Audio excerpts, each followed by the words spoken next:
Hello, everyone. Good evening. Welcome, and thank you all so much for coming out this evening for our conversation with our amazing lesbian game changers.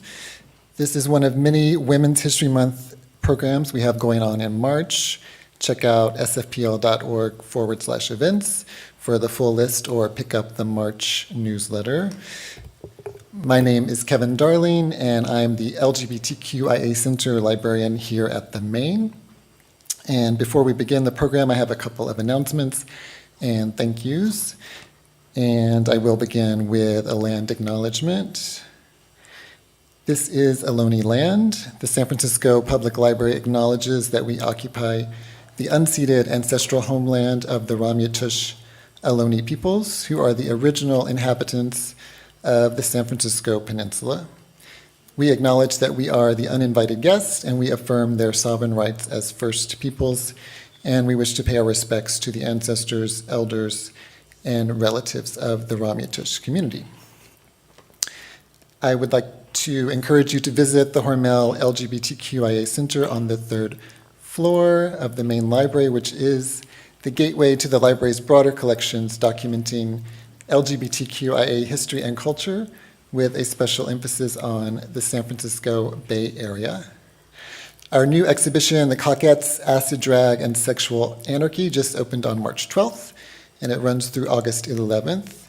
And we're having an opening reception this Thursday at 6 p.m. in the center, and we hope to see you there. I'd like to thank the Friends of the Library for their support of our programs, and a big thank you to our media services team and all the behind-the-scenes staff for making this in-person event as well as the virtual live stream possible today. We will have an audience Q&A. Please write your question on a note card, and then we will come by and collect those. And we will have a book sale at the back after the program. You can buy a book and get your book signed. And now I would like to introduce our moderator for this evening, Robin Lowey. Robin is a speaker, author, filmmaker, and queer historian who seeks to elevate the discourse in our country surrounding the role that lesbian history plays in advancing LGBTQ+ civil rights and social equity. Lowey is the author of Game Changers, Lesbians You Should Know About, and the executive director of Lesbian Game Changers, a nonprofit that provides schools with valuable resources that fill the gap in education about LGBTQ+ history. Now in its second printing, Game Changers won Best LGBTQ+ Book in the Next Generation Indie Book Awards.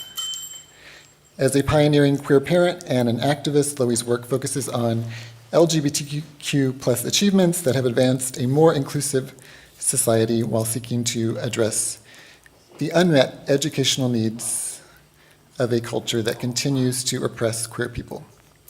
Please welcome Robin Lowey.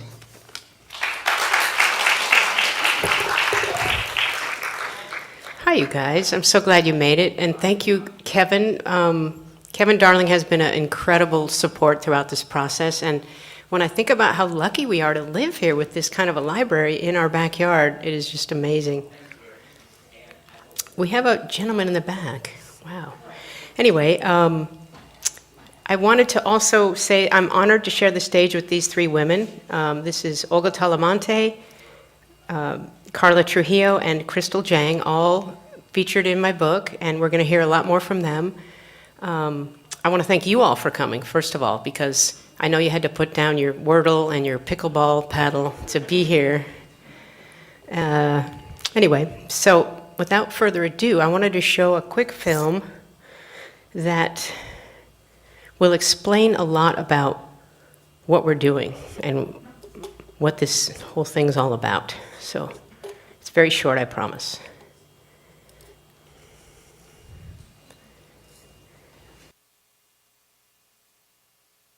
One Bay Area woman is spreading the stories of LGBTQ leaders who made lasting changes on the movement. KPXY's Jackie Ward shows us the unique way she's reaching the younger generation in tonight's original report. Robin Lowey is on a mission.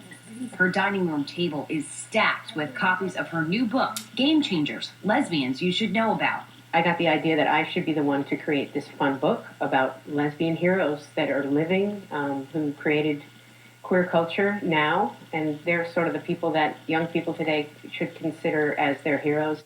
So far, Robin's donated around 1,500 copies to over 300 schools, reaching 300,000 students. A graphic designer by trade, Robin created Game Changers to look and read like a graphic novel, one that showcases the crucial role lesbians have played in the LGBTQ movement. 30 women, including Robin herself, leap off its colorful pages like, well, superheroines. The criteria is that they're alive and that they're over 50 and that they came out young and that they created significant cultural contributions to queer culture specifically. Crystal Jang says writing her essay for the book brought back memories of fun times in 1960s San Francisco. Became a member of the Rebels, a lesbian gang. We drove around in a Rambler sedan, smoked cigarettes, and wore black puff jackets. We've come a long ways in terms of being visible, but we still are in the same sort of spot in terms of being understood. Robin's own journey as a lesbian mom of 2 sons and her role as a guest educator on LGBTQ history for several Marin County public schools inspired the book as a way to educate others. Now, the women profiled in the book include military personnel, legal experts, artists, and educators. Robin says she has many others to profile, and she is working on plans for a second edition. Our guest tonight is the author of Game Changers, Lesbians You Should Know. Let's welcome Robin Lowey to the program. This book is so cool. I've gotten so much great feedback, and the educators love it, the kids love it, people love it. I get invited into the classroom a lot, and I do these presentations, and I have this kind of colorful thing, and I kind of go through basic LGBT history facts, and I had a girl, maybe a 17-year-old girl, come up to me just in tears saying, I saw your book, and I can't believe you're really here. And she was hugging me, and she was just so thrilled that there was representation of her life in her classroom. My name's Robin Lowey, and I'm the author of Game Changers, Lesbians You Should Know About. The reactions to the stories of these amazing women, especially by students, has inspired me so much. So I decided to produce short films featuring lesbian game changers from the book and new ones. These films are in line with my mission to foster an atmosphere of LGBTQ visibility and inclusion. When I was growing up, and when I first came to consciousness as a lesbian, I thought I was the only lesbian in the state of Utah because I never saw myself reflected in any story. Look, I'm almost 60 years old, but it is appalling to me that in my lifetime, when I was growing up, there were not stories about who I was. That's what we need to do. We need to provide those images and those representations. If you do not see yourself reflected in stories about people who came before you, it is very hard to chart a path for yourself and believe in the future. Young people can see their families represented, their friends represented. It is so important. This can save lives. It can literally save lives. It is awesome to be LGBTQ. It is something that should be celebrated. It is something this culture should celebrate, but it's never going to be celebrated if the stories don't get told. This project has been a labor of love for many years, but there's a lot left to do. It's really going to make a difference in the world. Thank you so much for being a part of it.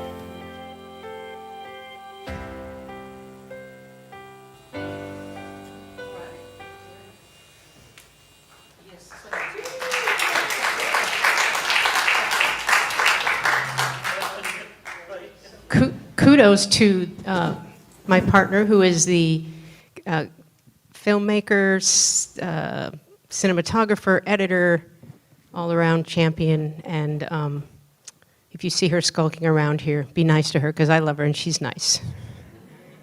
Thanks, Eliza Carlson. Okay, so I am here with these amazing women. This is kind of loud. Are you guys okay? Do you have your? Does everyone have their? Okay. I wanted to introduce each of them with a short bio. So I'm going to start with Olga Talamante, who is an activist, and she brought her lesbian lens to all of her activism work. She was executive director of the Chicana Latina Foundation, where she served since 2003, and she just recently retired. She's won many awards, including the Women Making History Award and the SF Commission on the, from the SF Commission on the Status of Women. And she's also listed among the most influential Latinos in the San Francisco Bay Area. Woo!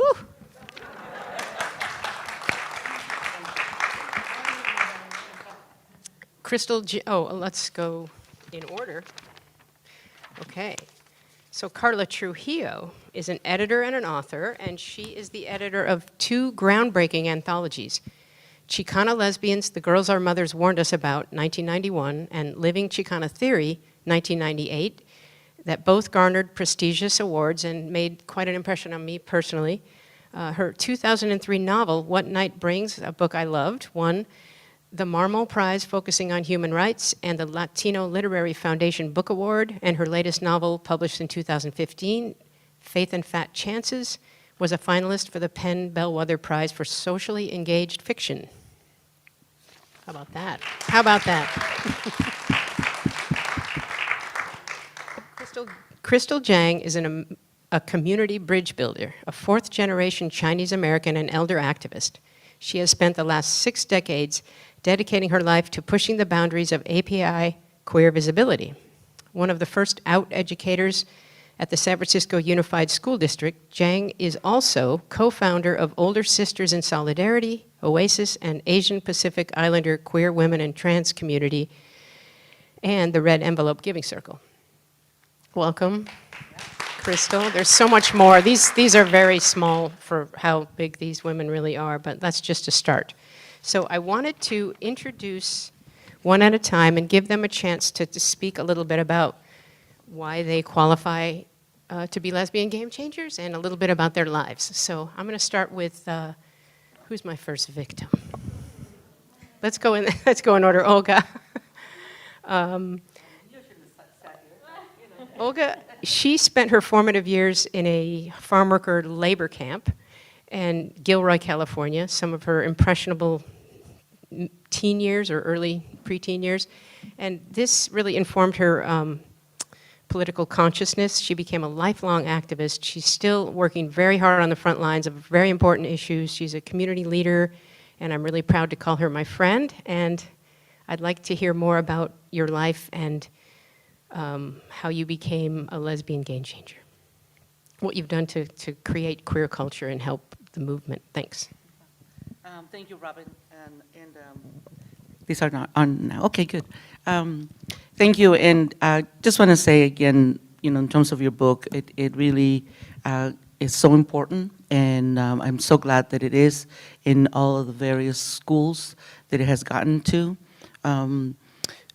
I certainly grew up with not having those kind of books around me, or those kinds of discussions, and that kind of acknowledgement, So I think in addition to what you said, Robin, yes, I think my political consciousness was very much cemented by growing up as a farm worker in Gilroy, California. And from there, I think I just developed this kind of the questioning mode. It's like, well, why do the people that own the ranch have all the comforts of life and we don't? We work really hard. Then it was because they own the trees, So you start learning about class relations, in terms like who owns what and and what difference that makes in terms of the work that you do and what happens to the families. Just to do some highlights in terms of my life, going to UC Santa Cruz, I was ready to join organizing for the UFW because if there was an organization that was going to fight, for better conditions and so on. So I think in terms of being game changers, the United Farm Workers Union, sorry,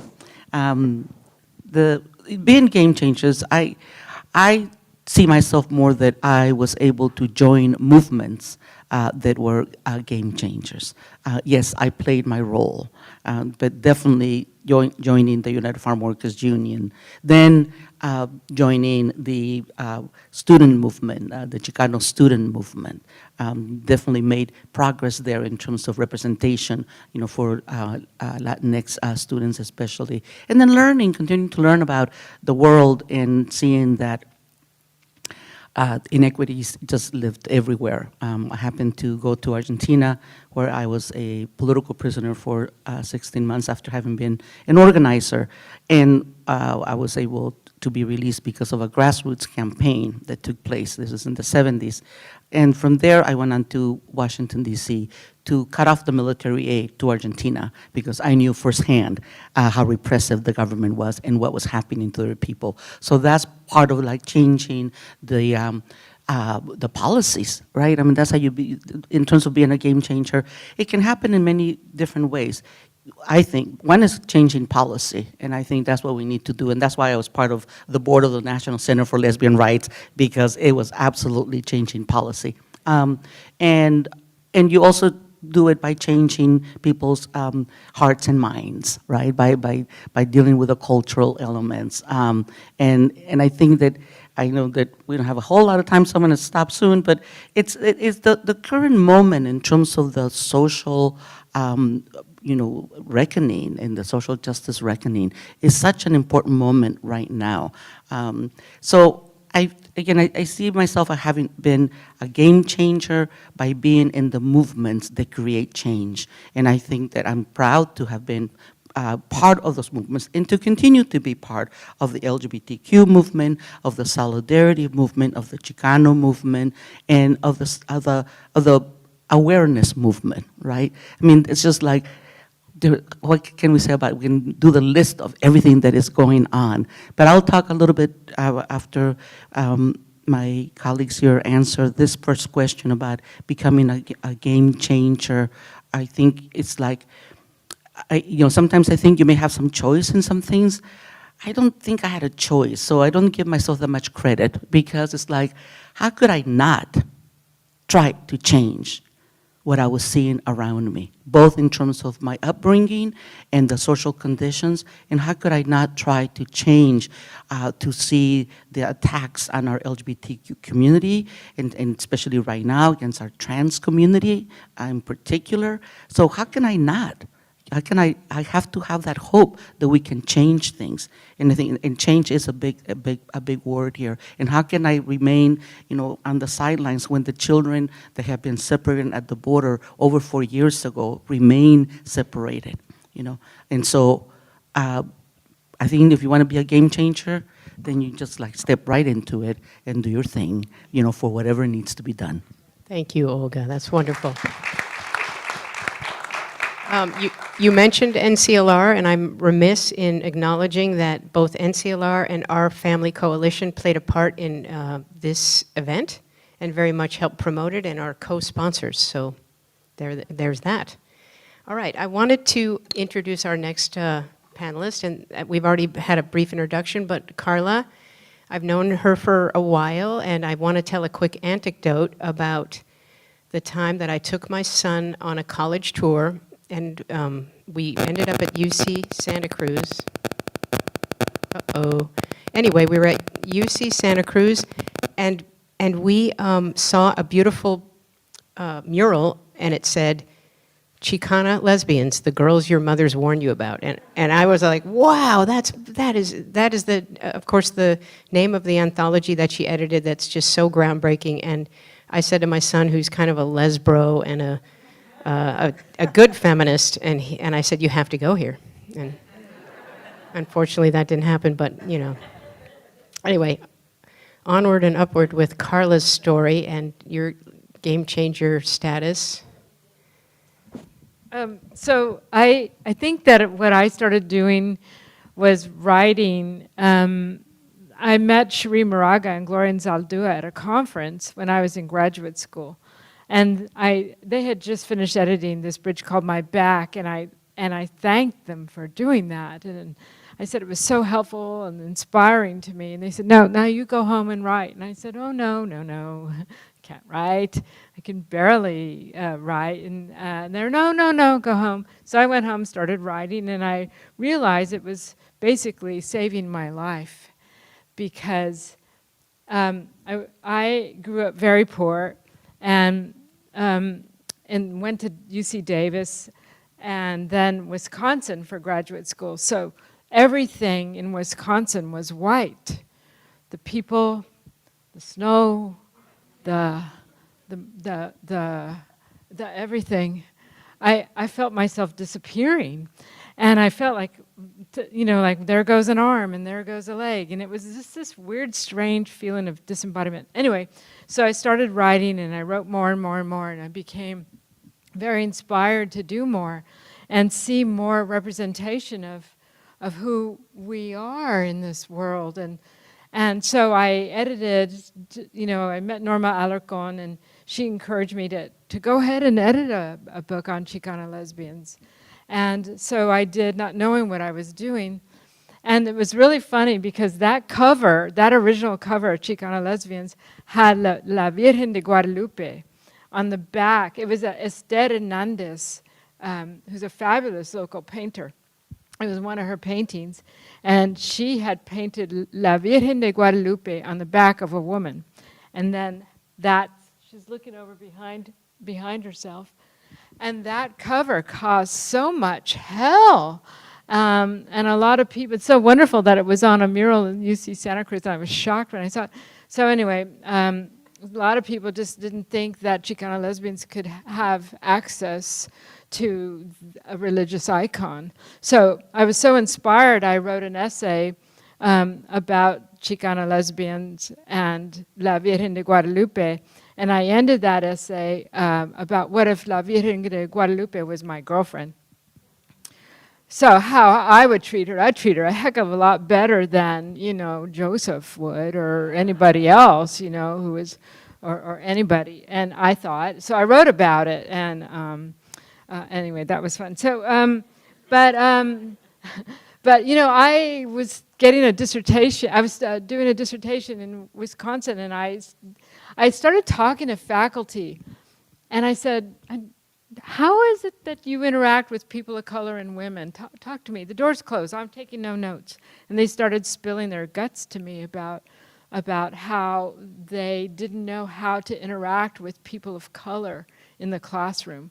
And I was blown away because they were just really talking to me in a real heart and soul kind of manner, revealing these things about prejudice and differential treatment. So I decided to study that for my dissertation. So that was my first big game-changing activity, was in grad school. And I barely got out of there because people didn't like that I was raising that kind of hell with the dissertation. So then I put in 30 years at Cal, and I was a diversity director at Cal. And I decided I would be a change agent and try to get the faculty to think differently about women and people of color. And the one thing that, I don't know if you can hear me, if it's on. You can hear me? The one thing I wanted to do, using interactive theater and using all kinds of methods, was always try to get the faculty to think it was their idea, that my idea was their idea, and therefore they were the proponents of change. So that was my goal. And then last but not least, board work also. Lambda Literary Foundation and the Macondo Foundation. We're just going to ignore this buzz. What can we do? All right, so thank you so much, Carla. That was awesome. Okay, last but not least is my dear friend, Crystal Jang, who has been, when I started the book, I didn't know Crystal. I knew these two, but I didn't know Crystal, and she was recommended to me by Jewel Gomez, and she has been one of my biggest champions all along the way, and I just love you to death. Thank you for being here. Crystal was raised in Chinatown, here in San Francisco, and this was during a time where the mayor was actively saying there are no gay people in my community. And Crystal was one of the first Asian American to step up and claim that she was gay, and made a big fuss, and it was groundbreaking. She became well, when I say community bridge builder, she has developed all kinds of liaisons with important community connections, and just become a lifelong activist and an educator. And I'm just really excited to hear more about your life. So let's go. Crystal. Well, first of all, thank you very much for having me and having us tell our stories. And you have to excuse a little bit of a lisp here. As we get older, some of us have to do other things to our bodies. And part of it is I have to wear retainers, so if you don't understand what I'm saying or you need to ask me to repeat myself, please feel free to do so. I didn't want to do this because I said to Robin, I hope they understand what I'm saying. But she said, please come anyway. No problem. Just hold the mic up by your mouth. Okay. So, gosh, game changer. I think it was, I can't even begin to think when it happened. As I know that growing up in Chinatown in San Francisco, we lived pretty much in a 10-square block where everything happened, where we were surrounded by our aunties and uncles and community who took care of us. We were surrounded by all the necessities were there. We did our shopping there. We were educated in its 10 square blocks. But it was also sort of a prison in a way. We were confined to this area. And we sort of knew nothing else. But we were very comfortable. We could run the streets. We could do anything we wanted. We had our doctors there. We were, our aunts and uncles looked after us. Neighbors looked after us. And it wasn't until we crossed the boundaries. So for the first 10 years of my life, I basically lived in this really great, rich, and powerful community where we were all pretty much equal. But however, our roles were very defined in terms of our ethnic identity and in terms of our being a woman, being Chinese, being a daughter, being granddaughter, being a dutiful daughter. Our roles are pretty much defined. It wasn't until I was 10 and had to start going to from elementary school to middle school that I had to cross the line into another world, basically. I had to go to Italian town, through Italian town, and cross over to go to Francisco Middle School. And it was then, right as I crossed that line, I didn't realize how different we were and how much we were considered the other and considered basically Chinamen. We were chinks. We were people that were dirty. We were poor. Everything that you can imagine, we were not liked at all. So it was quite a journey to go these 3 blocks over to a whole different world and to understand that we were just not liked, not wanted. So it was then I discovered that race was a real big issue. Race and cultural identity were a real big issue. So I went to middle school, and it was during middle school where I came across discrimination that I really didn't realize happened. And this is the time that I started to think, what could we do about it? So I started writing stories, actually. I wrote plays, which I never really told anybody about. And I wrote plays with all the characters in the neighborhood and actually sort of built myself up as like, I don't know, like a Nancy Drew type character. And started to really study what was happening in the schools, what the relationships were, how the teachers responded to us, how other kids respond, how the white kids responded to us. And then started to understand that if I wanted a different world, I had to do something about it. As I went to high school, I realized then it became about gender. being a girl and not being able to do the same things that, you know, guys could do. We were not allowed to be playing different sports. We had to play basketball with a 2 bounce. Have you heard it? Have you ever played basketball 2 bounces and you had to stop? It was pretty difficult. You could run, you could only play half the court, or you could run the full court. 2 people could play half the court. 2 people can be the shooters, and 2 people can run up and back and forth. So that was another change that we had to do. But the biggest change was that we were not allowed to be mascots, or we're not allowed to be cheerleaders. We were only allowed to be song girls who, you know, had the pom-poms and everything like that. But I wanted to be the mascot. So the first thing I did was I petitioned the school, put out my first petition, went to the principal, and asked them if I could be a cheerleader. They did not allow me to be, but they said you could be a mascot, only because I was covered. So I wore a lion suit the whole time, so nobody actually really knew who I was anyway. But that was my first foray into activism, really. From then on, it was just nonstop. I was very, very lucky. I think we all were, to be born times where change could happen so much change happened. And like Olga, pretty much I was carried along. And opportunity happened, and we were able to carry along, and we could move with it. Either we moved with it, and it was just a wonderful, wonderful experience. So change. Later on, though, pretty much as an educator, I discovered that this is where you could be the most powerful. Visibility was really, really important.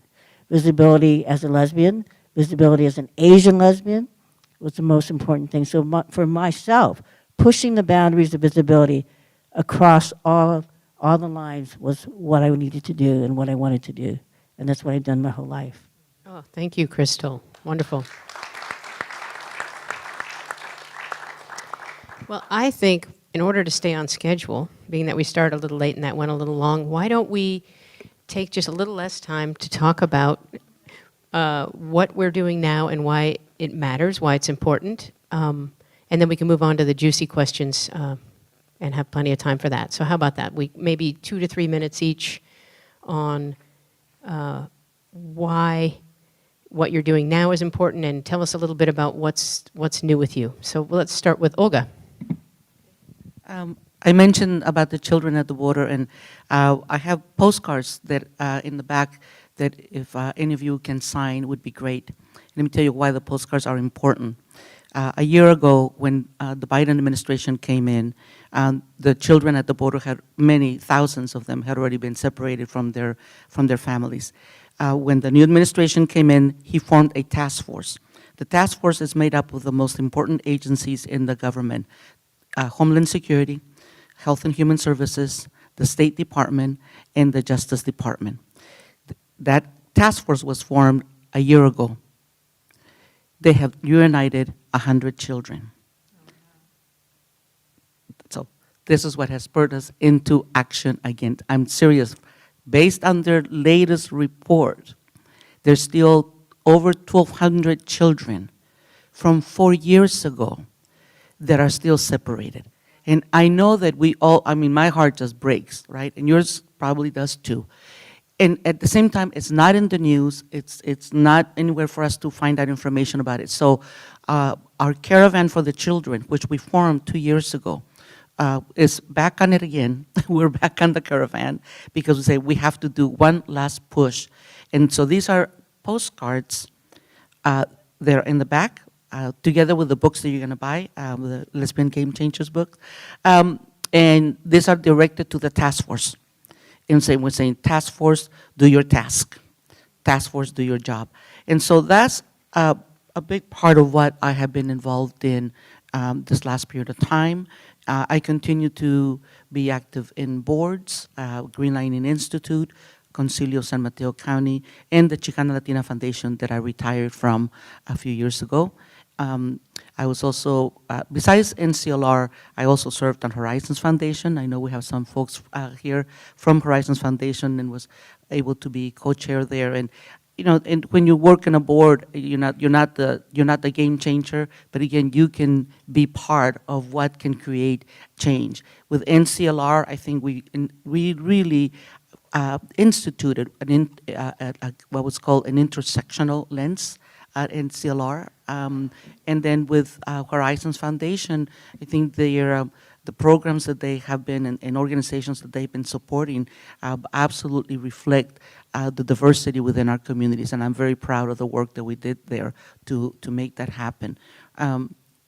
So aside from the postcards, let me just say, I am going to follow the footsteps of my comrades here. I'm going to start writing now, because I am going to write a book. And I'm write a book to share the organizing lessons, to share some about my life that could be useful to whoever wants to read them. And I think more than anything, and I've learned this from my comrades who are in the academia, like Dr. Teresa Carrillo and Dr. Belinda Reyes, that I hear, they tell me there are not that many first-person narratives. And it's the same concept as Lesbian Game Changers book. If we don't tell our stories, someone else will tell them for us, and they're not going to be accurate.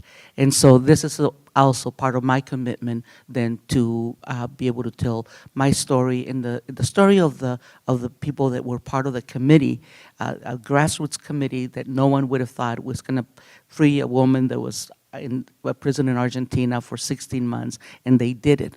They did it through organizing, through mobilizing people, through encouraging people, and having the hope that they could do it. And they brought down the Argentine military to let me go. And then we cut off the military aid to the Argentine military based on the tenets of democracy that we do have here and that we do need to utilize. I know I'm doing a lot of political jargon stuff, but I'm also a really fun person, okay? So I just want you to know that, and my sweetheart Vola can attest to that. Sometimes a little too much fun. Sometimes she dances steps backwards. And yes, and then I fall and break my wrist. But anyway, but I'll pass it on now to have more time. And also, we are in the middle of a film about Olga, and it's really cool. If you want to see excerpts of that, you can go to my website at lesbiangamechangers.com, and there's quite a few clips from the film in process, and it's really good stuff. It's in her own words, and it's brilliant. There's a lot of graphics associated with her imprisonment, and it's just interesting. So moving on, let's hear what you have going on, Carla. Well, I'll be brief. I'm still writing, and I've almost done with a new novel. And I tend to write about things people don't like to hear in the big presses a lot sometimes. Queer kids and immigration issues and poverty and violence. And I always toss in love. So love seems to transcend so much, I think. I'm doing art. I've been doing art more and more so, and I've enjoyed doing that. So I'm probably going to stop there. But I do want to say one thing about being on boards and trying to change policy. Olga mentioned this. Crystal, I think you mentioned it also. It's very, very empowering to be on a board. But I have to tell you, my very first experience, because it's not always easy. When I was at UC Berkeley and I went into engineering, and in my job description was simply increase the number of women and people of color in the College of Engineering. So my boss put me on a board, and he put me on the graduate study committee. And every single person was a man, and there were no people of color, and it was me. And they were just the meanest. They were so mean. And I remember coming back to the office going, what did I just do? What is this job? It's just so awful. You know, these people are they are white bulldogs. So I just called them the White Bulldog Committee. And I finally had to figure out what makes change, what can make them think differently. And I did, and it worked. Thank God. Oh, fantastic. That's it for now. Crystal? I have to say, in a way, I've stepped back a lot from community organizing in terms of organizations. But as I age, I realize that priorities have changed. So right now, my partner and I, Sydney and I, do a lot of caretaking of our own community members, which I think is a very important process and an important thing that we don't think about, because a lot of times we think about organizing in the big picture. But what we like to do is boots on the ground sort of thing. Be food runners or cook or help community members, our elders. We think that we're old. There are elders that are beyond us who have set the foundation for where we are today. And sometimes they get lost along the way. And when we go to community organizing and we go to organizations and we go to, I wish we could go to events now, but we can't. When we see them in need, we try to do something about it. So we're food runners, we actually are taiko players, and we taiko and we do community events. We work in Tai Chi, and we also have, our role models are people older than us. Our role models are those who have struggled without the language capabilities, without resources, and we want to make sure that we share our resources, and we really feel that it's really important not to let people sort of fall on the wayside. I'd love the big picture, but right now we're sort of doing things closer to home in a way, because we are getting to the point where we're losing people as well, and we don't want to lose anybody else. So Women's Cancer Resource Center is another place that we really put a lot of energy into. They have a swim a mile coming up in April. So if any of you like to swim, walk, bike a mile, please support them, because we're losing too many people to cancer. So Women's Cancer Resource Center swim a mile is coming up. So please support them. So anything you can do. I mean, in terms of change makers, we feel like any little thing you can do, whether it's donating, whether it's donating your time, energy, whatever, listen, look at people, hear them, feel with your heart what they need, and make a difference by supporting them. That's beautiful. Thank you. I couldn't agree more. Okay, so you guys might have cards in your hand and a pencil. And if you had a question for any one of us, please fill those out as we keep going, and then we're going to answer some questions. If you want to learn more about Crystal's whole life story, she is in the book with a whole illustrated timeline with pictures of her as that mascot and all kinds of crazy stuff. It's good. It's really good. And I guess you saw a little bit of that in the film. So I have questions that I developed with a little help for each of you. And I'm going to start with Olga. Okay, so in regards to intergenerational involvement, Olga, what is the value of intergenerational connections, and how does community organizing benefit from intergenerational participation? I think clearly learning from each other and learning from the different, the younger generation in my case, and them learning from the older generation in their case, I think is crucial for the changes that we want to create. I know that we can look at it different ways. So if we think about like, okay, so this is the system that we all live under that it has been created not necessarily for people like us, not for LGBTQ folks, not for people of color. So how are we going to change it? We have to engage the younger generations that are going to live on longer than we will be.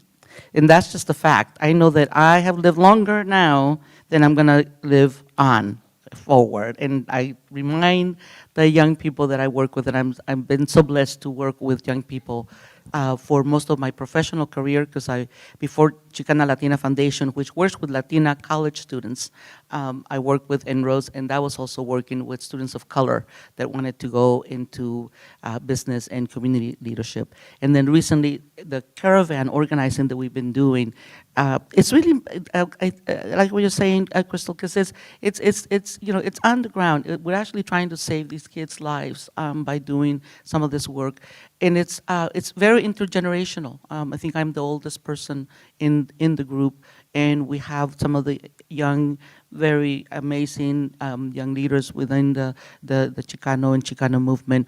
And I'm not going to paint a rosy picture. I mean, it's not that it's just, you know, like a slam dunk, or, you know, it's difficult. It is difficult for us to understand each other, to understand the perspectives. And this is probably a very obvious, you know, example, but the technology, and the technology that they are able to manage and that they are able and that they utilize to communicate, I can barely keep up. I do my best, and I think I do okay, but it is absolutely something that, and it is a way of organizing, so I have to learn it. I mean, I can't just say, you know, like some other people, like, you know, some people in my family is like, you know, like, what, you know, like Facebook, you know, I'm not even Facebook. I mean, I know that's old news. I know that. I age myself when I talk about Facebook, because it's way past, you know, all the various other platforms and so on. But aside from that, it is sort of, you know, it may sound kind of like jingoistic, but it is part of keeping, you know, the lessons of the past, because we do have to learn from what has happened in the past, and also keeping the you know, the reality of the present, but in the vision of the future. I mean, so all of those things have to come together, I think, for any kind of attempt at change. And the change can be, you know, helping doing the food running. Absolutely, that's taking care of our people, and that has to happen. And there is change in that, because you probably also affect other people that they will see you doing that. And it can also be changing the policies that are left over from the past administration. I can't even say the name, but that had the zero tolerance policy for the kids. But this administration is also responsible for things. And so we have to just stay with it, and we need the eyes and the ears of the young people. And the things should also, programs should be youth-led, and like really youth-led. I mean, I think that's one of the things that we must insist on as elders in this movement. When young people are brought in, they have to lead, and they have to be supported to be able to lead. I love this. You know, this is one of the nearest and dear to my heart's subjects. My whole effort with this book was started out very top down, like, oh, kids need to know about their elders and the leaders and their role models. And, you know, as I got more and more into it, it became more and more important to understand that it isn't about what I think people should know. It's about, what do young people really want? What are they interested in? And I've been blessed with 2 sons and have gone to them for their advice. And my youngest now is one of the guys who sits on my advisory board and gives me active advice and really shuts me down when I'm off base. And, you know, it's been such a pleasure when I think about what we can learn from the younger generation and how important it is to let them lead. I love that. So moving on to you, Carla. I have some questions for you. Oh, okay. In regards to feminism and women's empowerment, which you spoke about briefly, how do we become change agents? How do we empower ourselves to create a better world? And how do we keep going? 3 easy questions to answer. I think everybody can be a change agent, and just put your mind to what you think needs to be changed and move forward. And if you don't know what you're doing, it's okay. You can make mistakes along the way, and I most certainly have made many. I think being willing to take a risk, and sometimes it's scary to think about doing something different that you've never done before, but you see a need, and you see something that has to get better, so you give it a try and you talk to people. I talk to young people and people who are experienced, people who normally don't get asked questions. And I like doing that. I think my family really wanted me to just be a quiet, obedient wife. And they trained me to do that really, really well. And I can make tortillas even.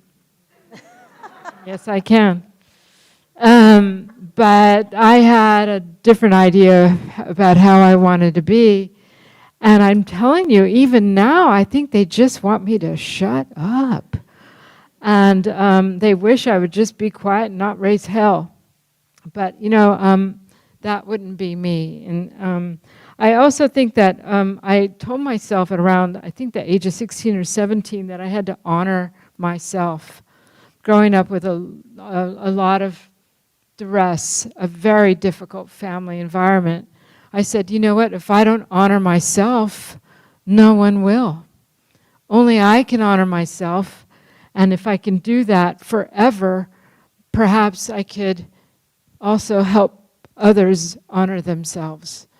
And so that's really what I think is the first step, to honor yourself in the world, and therefore it will jump to other places to honor one another. It also helped to grow up in the during the civil rights movement. I had a patch on my jean jacket that said Chicana power, I think back then. It was Chicano power with a brown fist. And that was when I was young, and it was just fun. Yeah, here we are. So I think the spirit is going on. I love seeing young people making change and being feminists and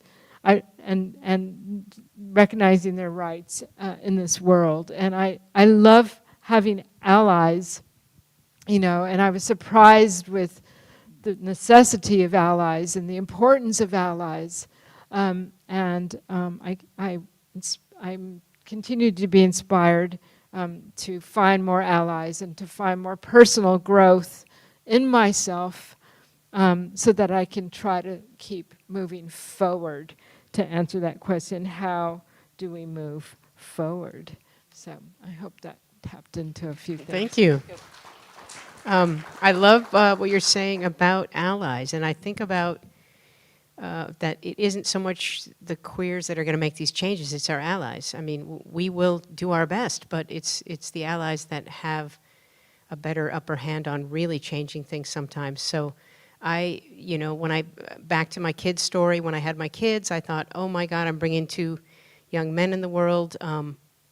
What am I doing? And they've turned out to be more than allies, consider themselves part of the queer community. And I even had my son say to me,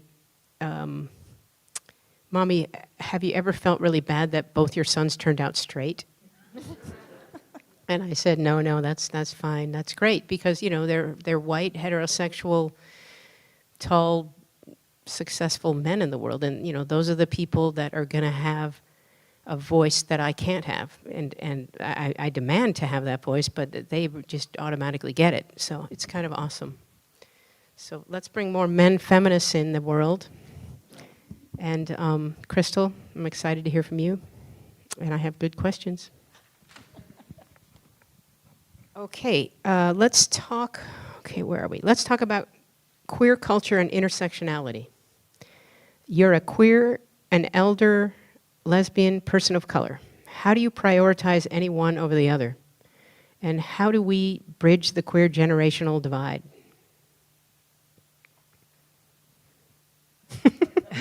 Solve it right now. I think we get that question a lot about how we prioritize whether we are female or whether we are of color or whether we are of a certain age, economic ability.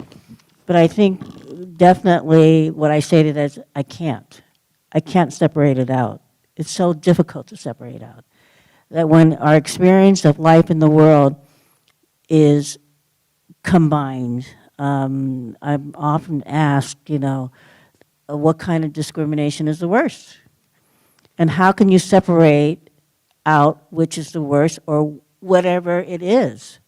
If you go into a place where, the other day, I think my partner and I just came back from Calistoga and we had a wonderful time. We went into a wine shop, one of these fancy wine tasting places. And I was asking, and I'm a non-drinker, and so I was asking for non-alcoholic wine. Do you have anything that's non-alcoholic? And they showed me out of thousands of bottles of wine, this one bottle, I think it was a Gamay Rosé non-alcoholic wine. And he looked at me and he said, it goes really good with rice. I was shocked. I mean, it struck me. And this was 2 days ago. So, what was that about? Then I sort of didn't say anything because I felt like, was I being too sensitive? Did I hear it right? Or should I say something? So I had to, I was stewing around a little bit and I was trying to figure out what to do. And I figured that, okay. And then it started to come back to me about all the times that I would walk into a place and something would happen. I wasn't recognized, go up to a counter, somebody else gets waited on, going to a gay bar, a guy gets waited on in front of you and you get, totally ignored. What is it about? Why am I being ignored? Is it because of my gender? Is it because of my race? Is it because of my age? Is it because I'm short? I don't know, so how do you separate and segue all these different things? So anyway, I went back to this guy and said, actually I think it's better with noodles. And I think he couldn't figure out what I was saying, but but I had to say something. But I was shocked that even then, at this point in time, 2 days ago, that it still happens. And then you start to, in those ways, try to understand why you're so sensitive to it, because it always happens. And you can't figure out why it happens. So it's a little bit crazy making sometimes, but I really want to know, I want to be conscious of it, and I want to make sure that, for me, it's about being visible. It's about being visible in all the ways that I can be, as a lesbian, as a woman, as an elder, as a short person, as a person of color. So to me, it's being visible and doing the things and being proud and being open and being heartfelt and having conversations with people and really speaking up for ourselves. Because that's the time that I really think that in any way possible, you think it's happening, it's happening. So speak up for yourself and speak up for other people. Listen with your heart, speak with your heart, and speak heart to that person. Speaking of which, I went and met with Crystal's mother. How old is she? 103. 103. Robin came to the house. It was really wonderful. We took pictures and everything. Yeah, she presented a book. And your mom was so thrilled to see you in that book and to see your picture and to see what you've done. She was just delighted. That was amazing. Although she hated the blonde hair. Well, that was just a phase, just like being a lesbian, I guess. Are there any more questions out there? Come on, we could use some more. Let's think of something. Come on. If you got something. Anyway, I'm going to read these. This is for Olga. How else can we help the kids at the border? And thank you for your work. P.S. Thank you for your work. How else can we help? Well, definitely sign the petition. We will do some fundraising to send materials to the centers that we know about. What's really crazy is that some kids cannot even be found because they didn't keep good records. They just know they're out there someplace. So I think at this point, this is what we're asking. It's an online petition that also people can sign on to, and definitely the postcards. There are other organizations. We've made trips to the border and taking things, that the people told us they needed. We've gone to Washington, D.C. to meet with representatives, and we're just mounting this campaign right now. So thank you for asking that. If you want to talk with me afterwards, I'm happy to, and say, there are other organizations that are also doing work that I can, let you know. Caravan for the Children is one of the ones that you can go to, and you can find more information there. Perfect, thank you. Someone said, I'd love to hear about change across differences. Carla, how did you change the white bulldogs? I started an interactive theater program with Edith Ng, my coworker, and we decided to use theater to talk about the difficult issues related to race, class, age, disability. Those were our first starts. We wrote a grant and started working with the dramatic arts department, theater, dance, and performance studies at Berkeley. So we had all these little skit scenarios and then got student actors to portray these scenes. So that was one of the things we did. And the way I could get faculty, and I wanted faculty in these workshops, and I don't know if any of you are Cal grads, and so, or maybe some of you are Berkeley faculty, but you could see that they're, well, you probably should know that trying to change a mindset where somebody thinks that they walk on water is really hard. And I say that facetiously. There's a lot of faculty that I love and became my ambassadors for change. And so the interactive theater program was one way we did it. And I had some extra grad student researcher positions, and I said, anybody that comes to the workshop can have a raffle, and I have the money for a grad student research position. And they just flocked to the workshops, and that was one way it started. And so that's amazing. Yeah, that was one way. This question goes on. This question says, Crystal and Olga, what are your reflections on change across differences? I don't know if you know what that exactly means, but I'm going to let Crystal answer that one. Well, thanks. Cross differences. Change across differences. Change so across that differences. plays to your question about intersectionality, doesn't it? Yes, it does. Actually, as I age, one of the things change across differences is different intergenerational, definitely. I have a difficult time with the technology as well. And always just Nobody asking. seems to be taggable on Facebook or Instagram. Thanks a lot. But also, I just think what I really miss right now during the pandemic times is the face-to-face contact, the in-person feelings about being in a room and sitting and listening openly. And again, I'm always going back to the heart again, too, listening with your hearts. And those are the things that I think that how we make change individually, with each person one at a time. I'm sort of I don't know, small change type of person, I guess, but it keeps growing and growing and growing.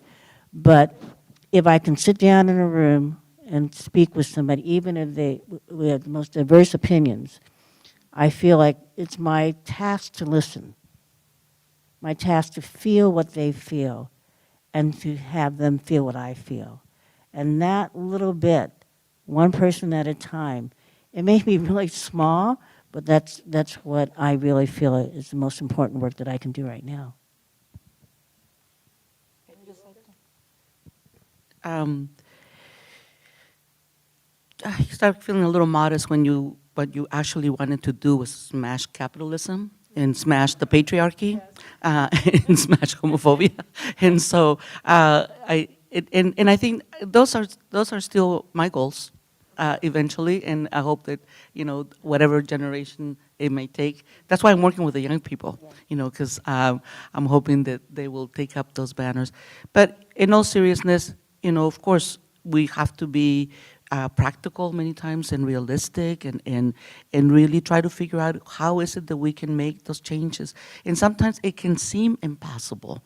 I mean, I think we've seen some things that have happened, even in the last period of time, some changes. I mean, the soccer team did get equal pay. I mean, this is like, hey, that's not bad.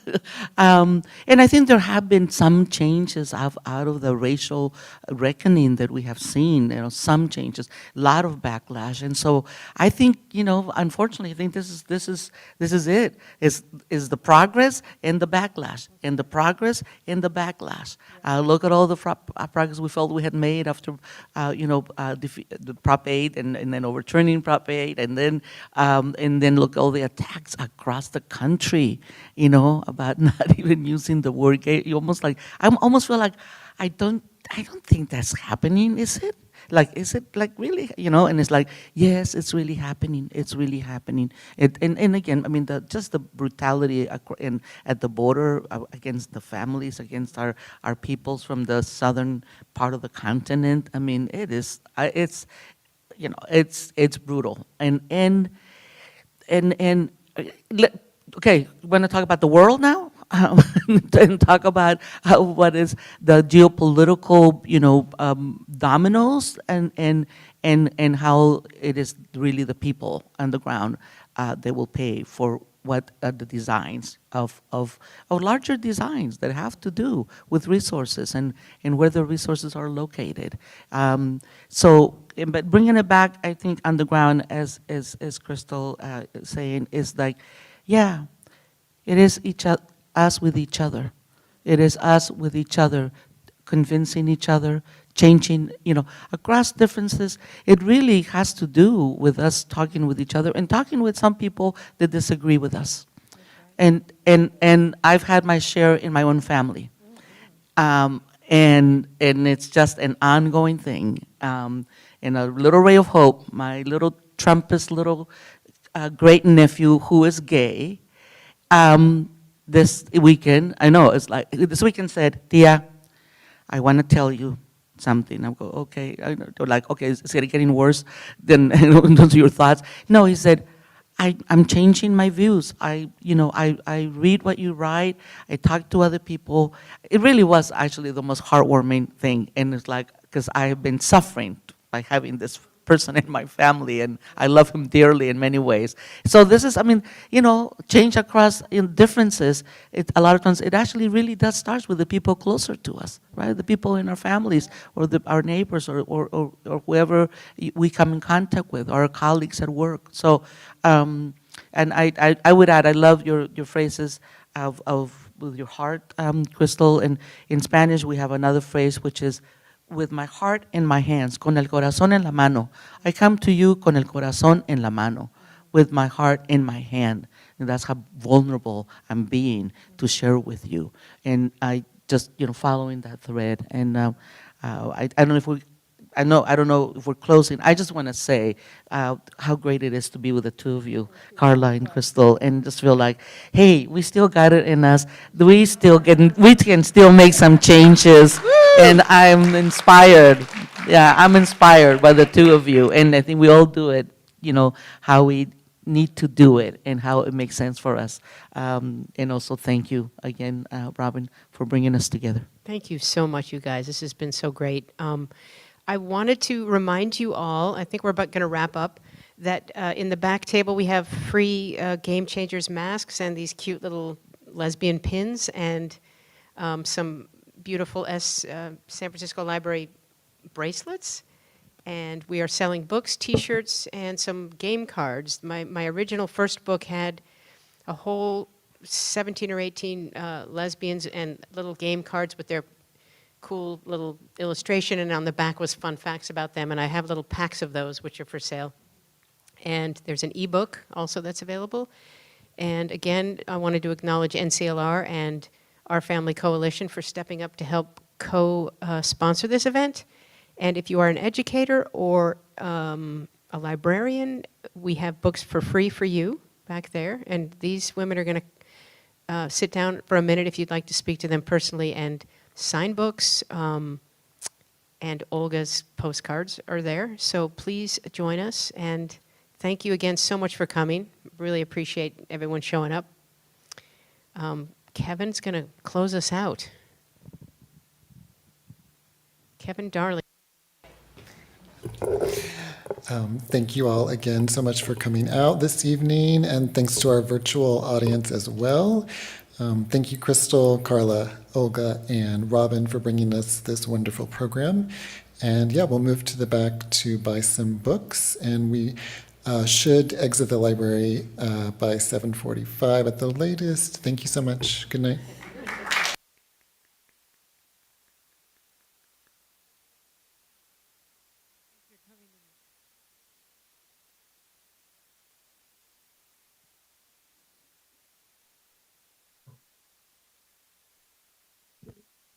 Thank you, Zoom attendees and YouTube attendees.